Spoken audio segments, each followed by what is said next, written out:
দুঃখের কথা কি বলবো? দুঃখের কথা বলতে গেলে নিজের কান্দন অন্যের চোখে দেখতে পাই। আমার বন্ধু সেলিম হঠাৎ করে রাস্তায় ৳২,০০,০০০ কুড়িয়ে পাইছে। কুড়িয়ে পেয়ে সে ঘর থেকে আর বের হয় না। আমার কৌতূহল জাগলো, সেলিম তো কখনো ঘর থেকে না বের হয়ে থাকার মানুষ না। আমি তার বাসায় গেলাম। বাসায় গিয়ে বন্ধুকে জিজ্ঞেস করলাম, "বন্ধু তুই ঘর থেকে বের হস না কেন?" সে আমাকে কোনোভাবেই বলে না। কিন্তু আমিও তার মুচড়ার মুচড়িতে বুঝে গেছি কিছু একটা ঘটনা আছে। আমি তাকে বললাম, "বন্ধু কি হয়েছে? আমাকে ঘটনাটা খুলে বল। তুই কি আমাকে বিশ্বাস করিস না?" তখন সে আমাকে বলল, "বন্ধু আমি একটা কথা বলবো তোকে, তুই কারোর সাথে বলতে পারবি না, কারোর সাথে শেয়ার করতে পারবি না।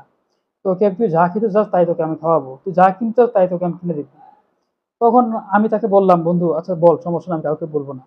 তখন বন্ধু আমাকে বলল যে, "বন্ধু আমি তো ৳২,০০,০০০ রাস্তায় কুড়ায় পেয়েছি।" তখন আমি অবাক হয়ে গেলাম। আমি বলতে চাইলাম যে, "বন্ধু তুই টাকা পাইছিস আমাকে বললি না। আমি টাকাগুলো দেখতে চাই। আমি বিশ্বাস করতে চাই যে তুই সত্যি টাকা পাইছিস।" তখন সে আমাকে টাকাগুলো দেখাইলো।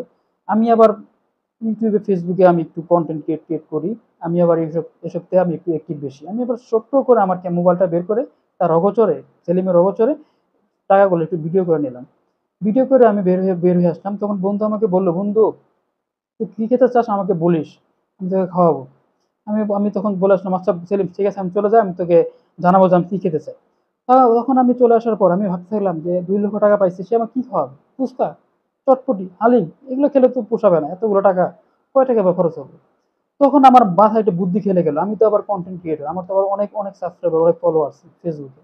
তখন আমি হচ্ছে টাকার যে ভিডিওটা আমি কি করলাম শর্টকাট করে ভিডিওটা আপলোড দিলাম।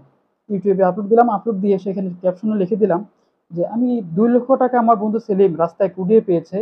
টাকাগুলোতে সে আমাকে কিছু খাওয়াবে। এখন আমি কি খেতে চাই বন্ধুরা আপনারাই বলে কমেন্ট করে জানান যে আমি কি খেলে টাকাগুলোর উসুল হবে বা আমার পোষাবে। এই ক্যাপশন দিয়ে আমি ইউটিউবে ভিডিওটা আপলোড দিয়ে দিলাম। আপলোড দেওয়ার ঘন্টা খানেকের মধ্যে ভিডিওটা প্রচুর প্রচুর প্রচুর পরিমাণ ভাইরাল, টাকার গন্ধ পেয়ে ভিডিওটা ভাইরাল হয়ে গেছে। ভাইরাল হওয়ার পর সে যে থানা এলাকায় এই টাকাগুলো পেয়েছে সেই থানা থেকে আবার আমাকে খোঁজা শুরু করছে। আমাকে খোঁজা পাওয়ার পর আমাকে বলে, "টাকাগুলো কোথায়? আমাকে বের করে দাও।" আমি বললাম, "কিসের টাকা?" পরে বলছে, "তুমি যে ভিডিওটা আপলোড দিছো সেই টাকাগুলো কোথায়?" তখন আমি বুঝলাম কেন টাকাগুলো, কি সমস্যা কি? তো টাকাগুলা যার হারাইছে সে থানায় জিডি করছে। জিডি করার পর টাকাগুলো খুঁজে পাচ্ছিল না, তোমার ভিডিওর মাধ্যমে টাকাগুলো পাইছে। তখন আমি বললাম যে, "টাকাগুলো তো আমার কাছে না, আমার বন্ধু সেলিমের কাছে টাকাগুলো আছে।" তখন সেলিমের কাছে তারা চলে গেল। চলে যাওয়ার পর সেলিমের কাছ থেকে সে থানা কর্তৃপক্ষ, থানার পুলিশরা এসে টাকাগুলো নিয়ে গেল। সেলিম আমার দিকে তাকায় অবাক হয়ে রইছে। সে খুবই কষ্ট পেয়েছে, আমি কিছু বুঝতে পারলাম। থানার পুলিশগুলো যাওয়ার সময় আমাকে বলে গেল, "তোমার মতো প্রকৃত দেশপ্রেমিকরা আসলে এই মানুষের টাকাগুলো যে উদ্ধার করে দিতে সক্ষম হয়। তোমার মতো দেশপ্রেমিকরা দেশকে প্রকৃতপক্ষে ভালোবাসে।" তারা খুব পাম্প-ফুম দিয়ে বা আমাকে খুব মানে মোটিভেশনাল কিছু কথা বলে তারা চলে গেল। আমিও কিছুক্ষণ ফুলতে থাকলাম বা কোচিং গেছিলাম যে না আমার জন্য যে যার প্রকৃত টাকা সে টাকাগুলো ফেরত পেল।